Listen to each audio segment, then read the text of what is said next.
Hey, what's up, guys and gals? It's Ken back with another Monday evening live stream on the Empowering Forward Momentum / Building Small Business YouTube channel, Facebook, all the places. I'm live everywhere. You know that. You know where to find me if you're so interested.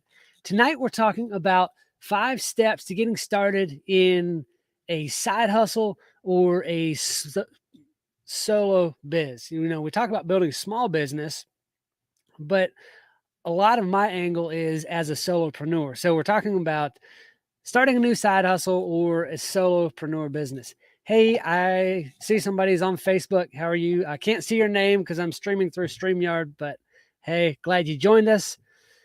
I got a couple quotes to get us started off with. It says you don't have to be good to start, but you do have to start to be good. And I really like that because I'm somebody who likes perfectionism. And this next quote really gets to me. It says, "Don't let perfectionism become an excuse for never getting started." As somebody who thinks it has to be perfect, I often let perfect get in the way of good enough. And you have to realize, and it can be so hard if you are a perfectionist, that that's really just an excuse for not getting started.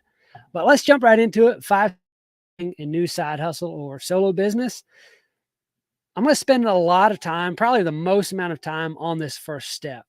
And first step is to know thyself. Jim Rohn said it this way: if you don't design your own life plan, chances are that you'll fall into someone else's life plan. And guess what they have planned for you? Not much. So, in creating a plan for there's kind of a whole process to starting a side hustle or a business. And, one, you can just go do the thing if you know what you're doing already. But if you're not sure exactly what you want to start, you got to start by knowing yourself. And that's your interests, your passions, your skills, your strengths, your personality. Now, that's one that I talk a lot about is your personality styles. And there's a lot of different assessments that you can do to figure out your personality. I'm partial to the DISC model of human behavior. There's also the Myers-Briggs. There's the I'm not sure what the other one is. It's got colors and numbers. I can't think of what that one's called. I've never messed with that one. And then you've got Strengths Finder. There's a few of those like that teach you your personality style. And I'm going to bring something up here on the screen, show you just a kind of a basic overview of DISC. You've got 4 basic personality types in DISC. You've got you have the crosshair, the index of outgoing and reserved and task oriented and people oriented. And as you follow that compass, somebody who is outgoing and task oriented would be the high D, or the dominance. They're the person who is results oriented. They're a driver, highly competitive. Somebody who's outgoing and people oriented would be more influencing. We'll call them the I type. They're persuasive, inspiring, and enthusiastic. Then you have the people oriented and reserved individual. They are the stabilizing or the steady. They're very agreeable. They're more democratic. They like everybody to come along for the ride, and they're very patient. And then you have the reserved and task-oriented individual. They tend to be more cautious, very analytical, detail-oriented, and systematic, and often perfectionism. I'm a high C. I guess that's where the perfectionism comes in at. And it's interesting to see how all of these different personalities, how they mesh in a family or in a work environment or just really any social setting. If you understand personalities, it's interesting to see how each different person interacts. I've got another one here. It's got a lot more information on this one. I don't know if you can see this one real well, but we're going to start on the high D, top left, the dominance. Their priorities are getting immediate results, taking action, and challenging their self and others. They're motivated by power, authority, competition, winning, and success. I'm going to enlarge this right here. They fear losing control, being taken advantage of, and vulnerability. They like to think that they have it all together. They're very self-confident. They're very direct, often forceful, and they will take a risk. But they do often come across as having a lack of concern for others, very impatient and insensitive. The influencing type, the high I, their priorities are expressing enthusiasm, taking action, encouraging collaboration. You often see the person in the group who tries to, like, they're a big talker, and they like to make so that everybody else, joins in, and they're often the really fun one. You'll always see them talking to people because they're motivated by that social recognition. They like group activities and friendly relationships. One of my good buddies, who I hung out with him this past weekend. He is the high I type. And he is, anytime you're in a group or in a social setting, he is bouncing around talking to all the different people. He doesn't sit there and find and latch onto one person. He's talking to everybody. Some of their biggest fears are social rejection, disapproval, loss of influence, and being ignored. Those people that are like that love the attention, they don't want to be ignored. Like that's why they are so into all the people. They're talking to everybody. They're very charming, enthusiastic, sociable, optimistic, and again, that talkativeness. They can be impulsive, disorganized, and lack follow through, though. My wife is also the high I type, and so I know like these strengths and weaknesses, they go hand in hand. The steady personality, their priorities are giving support, maintaining stability, and enjoying collaboration. They want everybody to work together in a cohesive manner, and not for there not to be any disagreements or any friction or anything like that. They're motivated by those stable environments. They like secure or sincere appreciation, cooperation, and opportunities to help. They're always, in the background, helping where they can, giving a helping hand, not leading the way. They're not going to be out there talking to everybody, but they will see the need and plug in there. They fear that loss of stability. They don't like change. They want things to stay harmonious, and they are super concerned about offending others. They're very patient. They're a team player. They have a calm approach. They're a good listener and very humble. But some of their limitations are that they're overly accommodating. They can be taken advantage of, okay? And they don't like change. So if sometimes if things need to change, this person is going to have a hard time accepting that. And as a result of that, they can be indecisive. Even if they see the need for change, sometimes they can't make that decision to move ahead with it because they fear the stable environment. They'd rather have the hard things that are with the environment that is, rather than make a change and not know exactly what's coming. I like that stability. The high C, or the conscientious personality, their priorities are the accuracy. That's where that perfectionism comes in. They also like stability, and they will challenge your assumptions. So if you just throw out a statement out there that, everybody knows to be true, they're probably going to be the one to question you out on that. They're motivated by opportunities to use their expertise or to gain more knowledge, and they have a high attention to quality. So these people will be trim carpenters, maybe auto detailers, or accountants. Those things require a lot of detailed knowledge, and got to give a lot of attention to those things. They fear criticism, slickshod methods, and being wrong. They don't like to be wrong at all. I don't like to be wrong either. And you'll notice with these people, they tend to be very precise with their language, with the work that they do, with everything they do is often very precise. When I was a child, when I was growing up, everything in my room had its place. And I didn't dust my room very often. And you could tell if you went and picked something up off of my dresser, you could see exactly where that thing sat because it always stayed in its place. It didn't look messy, even though it was pretty dusty, until you started moving those items around. You could see, okay, this dude needs to clean up. But it looked good because everything had its place and everything stayed in its place. It's that precision. They're very analytical, very skeptical, reserved, and often very quiet, depending on how their personality exactly ties in. I'm a CD, so I'm not always quiet, but I do tend more to the quiet side. Their limitations are that they're overly critical, they tend to overanalyze things, and they isolate themselves. And those are three things that I do very much. Let's see.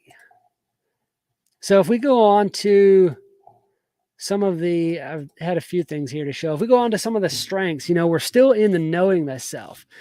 We talked through a little bit of the personality style side of things, but you also have, your interests, your passions, and your skills and your strengths. So I pulled up a little graphic here that shows different kinds of strengths that you might look for, somebody that you're bringing into a group, or maybe in a relationship, or in a work environment. Some of those things might be impulsive, and you might think, well, how can that be a strength? But an impulsive person can be a quick decider. It's in how you look at it. Sometimes you need to make that quick decision. So rather than saying somebody's impulsive, he quick decision, and that's a good thing in that environment. You've got different strengths of being kind, efficient, confident, responsible, relaxed, energetic, meticulous, intuitive, driven, persuasive, creative, passionate, loyal, focused, persistent. All of these are different strengths of different personality types. Now, there's all kinds of strengths outside of this. This is just one of the things that I wanted to show.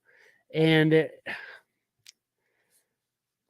you can do a deep dive and all of that, but those are some of the things that you need to know when you're starting a side hustle or a small business. Like, where do I work the best? What are my strengths, so that I know what I want to do and how I like working and all of those things. And then you also want to look at your interests and passions. And I'm going to pull up another graphic here. This is called Ikigai, I think. I don't know how to say it. I don't speak Japanese, but this is a Japanese concept meaning a reason for being, supposedly. So I found it on the internet. You can't believe everything you hear on the internet, right? But when you really dive deep into who we are, and like in this specific instance, we are trying to figure out our a side hustle or a small business that we can start. So to start with, you want to look at the things that you love doing. That might be things like fishing. It might be snowboarding. It might be woodworking. It might be spending time with animals or talking to people. You have a whole litany of things that you love to do. I'm going to small screen here in case, well, here we go. So I can see chats if there are any. And as you go down that list, you can see how some of those things could tie into a potential side hustle or business. Like, if you enjoy talking to people, maybe you would be a good salesman. Maybe if you find a product that you really believe in, you could do sales calls for somebody nights and weekends. There's people that do that. They will get the leads in and schedule calls, and you could just call those people up on the phone and talk them through how this product could serve that person. So that's how doing what you love could tie into your potential side hustle or your own small business. Then you also have to look at things you're good at. For me, I grew up doing carpentry. So all aspects of carpentry, I'm pretty good at, whether that is framing or trim carpentry, or, building a deck or a screen room or outdoor living spaces, all of those types of things, I'm pretty good at them. Anything that kind of uses those same type of skills, I'm really good at. And it's not necessarily things I love. And that's where you can see here where, what you're good at and what you love intersects. And those are the things that you would be passionate about. And if you move over to what the world needs over on the right, that's some of the opportunities that's out there. The things that the world needs are, if you're driving down the road and you see, hey, look, there's a fence that's falling down. That farmer needs a new fence. I'm really good at building a fence. I can go serve them. I can go offer to fill that need for him. Or if you notice that during the wintertime or rainy season, people have a hard time keeping their vehicles clean, and you like cleaning your vehicle, that's something you are good at and you love, that it's also a need that's out there in the world. You have to identify what those needs are. And the place where what you love and what the world needs intersects is your mission. And then there's a fourth part of that, though. You can't just do those three. You also have to have something that you can be paid for, because there's needs out there that people are not going to pay for. There's things that you love doing that people aren't going to pay you for. And there's things you're really good at that people aren't going to pay you for. And so you can see kind of where some of these other intersections are, like what you're good at and what you love and what you can be paid for. It gives you satisfaction, but maybe a feeling of uselessness because the world doesn't necessarily need it. But what you're good at, what you love, and what the world needs, that brings you delight and fullness, but you're not getting paid. There's no wealth there. What you love, what the world needs, and what you can be paid for brings you excitement and complacency, but a sense of uncertainty because you maybe aren't that good at it. What the world needs, what you can be paid for, and what you're good at is comfortable, but leaves you feeling empty because you don't necessarily love it. But right there in the middle, where it says Ikigai, right there in the center, that is where your side hustle or your small business that you're starting, like when you can find that thing that brings all of that together, then you've really, really got something. So this also plays into step number 2 that I have here, which is knowing your why. Got a couple of quotes here, 3 actually. There's 2 great days in a person's life: the day we're born and the day we discover why. And I think if we tie all these things together and we find that, I'll call it the Ikigai, the reason why, like that brings fulfillment in life. That is, like this next quote says, the purpose of human life is to serve and to show compassion and the will to help others. That is what this is serving others. That is showing others compassion. That is giving of our strengths. I believe that's what we were created for, is to utilize our interests, our gifts, our passions, our skills, our talents, our abilities, everything about us that God created us with. We are meant to use that to serve other people. That is where we get a sense of fulfillment. That is where true meaning in life comes from. Another quote here says, a good life should always be made, not waited for. So when you're intentional with finding these things, finding what you love, what you're good at, what the world needs, and what you can be paid for, you are creating your life. You're not sitting around waiting on someone else to show up and tell you what to do, or going out and getting just a job doing I don't care what. A lot of times, a lot of jobs that I've had, I hated. I was good at them because I cared about doing good work, but I didn't see the meaning behind it because I didn't love it. I didn't see that the world really had a need for it. So I was good at it and I could be paid for it. So that was my profession at the time, right? I was over here. I'm not even sure where I was at. It was just my profession. I didn't love it, and I didn't last there very long. So if you can find the why, life takes on a whole new meaning. And there's 3 aspects to the why. I call it the MVP. It's your mission, vision, and purpose in life. I like to start with the end in mind. I think it's the seven habits of highly successful people. He says to start with the end in mind. Might not be that book. Anyway, I don't remember what all books I read what in, but starting with the end in mind, and he takes you through the exercise of how you want to be remembered at the end of your life. Like, imagine you're sitting at a funeral. You walk up to the casket and you look down, and it's you laying there in that casket. What do you want the people around you to say about the person laying in the casket? And then design your life around that. Like, how can I create my life in such a way that other people will say those things about me, that they will remember that I was somebody who gave it my all, who lived life, who utilized everything that I have. Okay, look at it this way. I'm a huge football fan. I love watching Georgia football, and they just won a big, huge game the other night. Stetson Bennett is their quarterback right now. They're going to a second national championship in a row, a chance to go twice in a row, back to back. Stetson Bennett is not the most talented quarterback out there.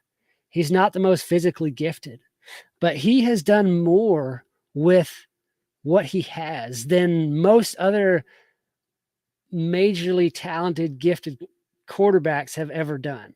Like, he is about to, or he has a potential to win his second national championship. And he was a walk-on several years ago. I want to be the kind of person who, when somebody looks at me, they say, you know, he really didn't have that much talent, but man, he did a lot with what he had. Is how I want my life to be. Step number 3 is the 4 W's and an H, or it's a kind of a little game that we used to play when we were kids, you know, the who, what, when, where, why, but it's the what, when, where, and how do I want to live? So if you go through like what you want your life to be, that also is going to tie into, you know, the opportunities that are there with your side hustle. Mark Houlihan said, if you truly want your life to be a magnificent story, then begin by realizing that you are the author, and every day you have the opportunity to write a new page. So when you wake up in the morning and you don't feel any purpose to your life, like if you sit down and be like, if I was writing my life, if I was writing the story of my life, how would I write today's page? And then write it out and make it happen. Like, do the things you need to do to make your life happen in a way that would be exciting and meaningful for you and for other people. Jack Spirko, he has the Survival Podcast. A couple years back, he did a series called he called it the 13 Stomps, but it was 13 questions or tips to help you create the life you want to live. And I've kind of modified a couple of those. I think I have like 12 of them written down here. I'm just going to go through them really quick. First off, he says, what do I want in my life that I don't have? Answer those things. Like, just go through that 5-10 minutes. What do I want in my life that I don't have?